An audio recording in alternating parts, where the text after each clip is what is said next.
Baiklah, Assalamualaikum warahmatullahi wabarakatuh. Perkenalkan, nama saya Muhammad Raffi Riyadi, NIM 18058028. Kali ini saya akan mempresentasikan tentang penggunaan media video dalam pembelajaran sosiologi antropologi guna meningkatkan motivasi belajar siswa di SMA Adabiyah Padang. Sebelumnya, saya akan menjelaskan terlebih dahulu latar belakang dari penelitian ini. Latar belakangnya adalah media video memiliki fungsi sebagai media pembelajaran, yaitu berfungsi sebagai afektif, fungsi kognitif, dan fungsi kompetensi. Fungsi atensi yaitu media video dapat menarik perhatian dan mengarahkan konsentrasi audiens pada materi video. Fungsi afektif yaitu media video maupun menggunakan emosi dan sikap audiens. Fungsi kognitif dapat mempercepat pencapaian tujuan pembelajaran untuk memahami dan meningkatkan pesan atau informasi yang terkandung dalam gambar atau lambang. Sedangkan fungsi kompetensi adalah memberikan konteks kepada audiens yang kemampuannya lemah dalam mengorganisasikan dan mengingat kembali informasi yang telah diperoleh. Selanjutnya, saya akan menjelaskan tentang masalah yang dihadapi dalam penelitian ini. Masalahnya ada 3. Yang pertama itu mengetahui unsur media video pembelajaran. Yang kedua, manfaat media pembelajaran. Yang ketiga, untuk mengetahui peran video dalam pembelajaran. Selanjutnya, tujuan dari pembelajaran. Untuk mengetahui apa kegunaan media video dalam pembelajaran, dengan adanya media video, peserta didik akan lebih paham dengan materi yang disampaikan pendidik melalui tayangan sebuah film yang diputarkan.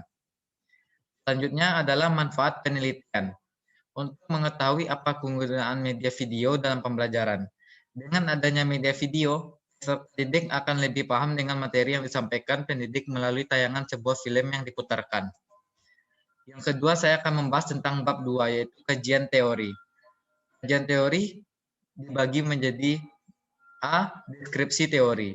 Maksud dari deskripsi teori ini adalah pemilihan video sebagai media pemberluasan inovasi. Selain mampu mengkombinasikan visual dengan audio, juga dapat dikemas dengan berbagai bentuk. Misalnya menggabungkan antara komunikasi tatap muka dengan komunikasi kelompok, menggunakan teks audio dan musik.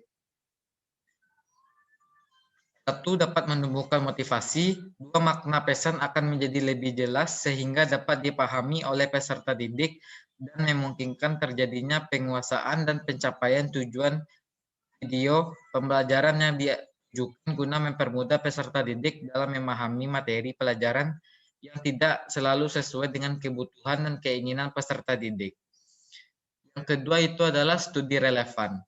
Nah, pengaruh dari media video akan lebih cepat masuk dalam diri manusia daripada media yang lainnya karena penayangannya berupa cahaya titik fokus, sehingga dapat mempengaruhi pikiran dan emosi manusia. Dalam kegiatan mengajar, fokus dan mempengaruhi emosi dan psikologi anak sangat diperlukan. Karena dengan hal tersebut, peserta didik akan lebih mudah memahami pelajarannya. Tentunya media video yang disampaikan kepada anak didik harus bersangkutan dengan tujuan pembelajaran. Yang ketiga itu adalah saya akan menjelaskan teori behavioristik. Teori belajar behavioristik merupakan teori yang didasarkan pada perubahan perilaku yang bisa diamati. Jadi sikap perilaku siswa yang ditampilkan akan bisa diamati oleh guru ketika proses pembelajaran sedang berlangsung. Behaviorisme memfokuskan diri pada sebuah pola perilaku baru yang diulangi sampai perilaku tersebut menjadi otomatis atau membudaya. Teori behaviorisme mengkonsentrasikan pada kajian tentang perilaku nyata yang bisa diteliti dan diukur. Teori ini memandang pikiran sebagai sebuah kotak hitam dalam artian bahwa respon terhadap stimulus bisa diamati secara kuantitatif. Apa yang ada dalam pemikiran menjadi diabaikan karena proses pemikiran tidak bisa diamati secara perubahan perilakunya. Yang ketiga itu saya akan menjelaskan tentang kerangka berpikir penelitian ini. Kerangka berpikirnya itu proses pembelajaran merupakan sebuah sistem yang terdiri dari beberapa sistem yang saling berhubung dan saling mempengaruhi. Beberapa sistem yang terjadi dalam proses pembelajaran itu ada 8. Yang pertama itu siswa. Siswa di sini sebagai audiens atau sebagai pelaksana pembelajaran. Yang kedua, guru sebagai mentor dari siswa. Yang ketiga itu adalah media pembelajaran.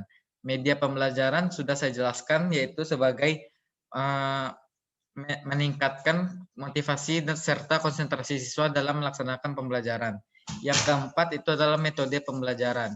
Metode pembelajaran biasanya digunakan oleh guru untuk menyampaikan atau mendeskripsikan rangka untuk melaksanakan pembelajaran. Yang kelima itu adalah tujuan pembelajaran. Tujuan pembelajaran berguna untuk memberitahu kepada siswa apa saja hal-hal yang ingin dicapai dalam proses pembelajaran. Yang keenam itu adalah sumber belajar. Sumber belajar bisa juga dikatakan sebagai referensi guru maupun siswa untuk mendapatkan informasi lain selain informasi yang bersumber oleh guru. Yang tujuh adalah sarana dan prasarana. Sarana dan prasarana tersebut bisa menunjang untuk media pembelajaran seperti komputer maupun infokus. Serta yang kedelapan adalah lingkungan. Jika salah satu submateri tidak optimal, maka keberhasilan dari proses belajar juga tidak akan optimal. Misalkan media pembelajaran. Jika seorang guru tidak bisa memilih, menyediakan, menghadirkan media yang efektif dalam proses belajar, maka informasi yang disampaikan melalui media tersebut tidak akan diterima dengan baik oleh siswa. Hal tersebut akan berdampak pada hasil belajar dan motivasi belajar siswa. Yang itu adalah hipotesis penelitian. Dalam penelitian ini, metode penelitian yang digunakan adalah metode eksperimen, di mana metode eksperimen merupakan metode yang menjadi bagian dari metode kuantitatif yang mempunyai ciri khas tersendiri, yaitu dengan adanya kelompok kontrolnya. Jenis penelitian eksperimen yang digunakan dalam penelitian ini adalah eksperimen semu. Yang ketiga, saya akan membahas tentang bab 3, yaitu metodologi pendidikan. Yang pertama itu adalah A, jenis penelitian. Jenis penelitian ini saya menggunakan metode penelitian kualitatif. Yang kedua itu adalah desain penelitiannya. Dalam kegiatan proses pembelajaran guru, diharuskan mampu membuat media pembelajaran yang menarik dan dapat dipahami sehingga membantu siswa agar dapat belajar secara optimal dan mampu meningkatkan keaktifan peserta didik dalam proses pembelajaran.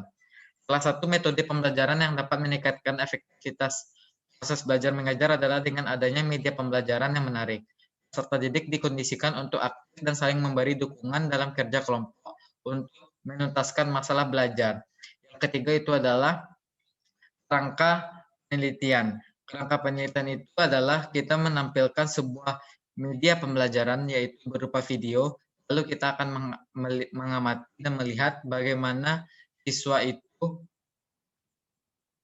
melakukan proses pembelajaran, apakah termotivasi atau tidak. Mungkin sekian penampilan bacaan proposal saya kali ini. Mohon maaf bila ada kesalahan. Assalamualaikum warahmatullahi wabarakatuh.